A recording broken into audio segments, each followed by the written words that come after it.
How can everyone find themselves in the Family Proclamation regardless of family situation or circumstances? This is a really important question, right? Because we've described the strength that family can be, and that's not always people's experience.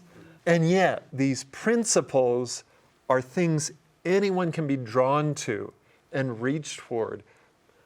One of my strongest mission memories is a baptismal interview with a guy who said he grew up, his parents got divorced but couldn't afford to get separate places. So they were still living in the same apartment, and then his mom's new boyfriend moved in. And so it was his dad, his mom's new boyfriend, and nobody got along in that house, right? It was very difficult.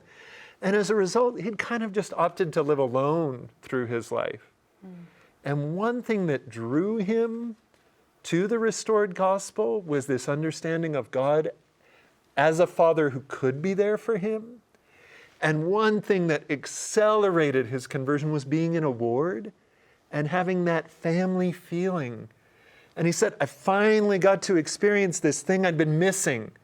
And so my advice to anybody who feels sometimes like they're on the outside of this window and carrying a lot of family pain instead of family strength is trust your heart and what it's longing for.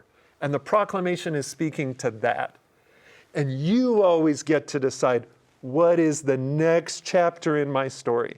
How am I going to relate to families around me and to the human family around me in a way that's what I want from this universe?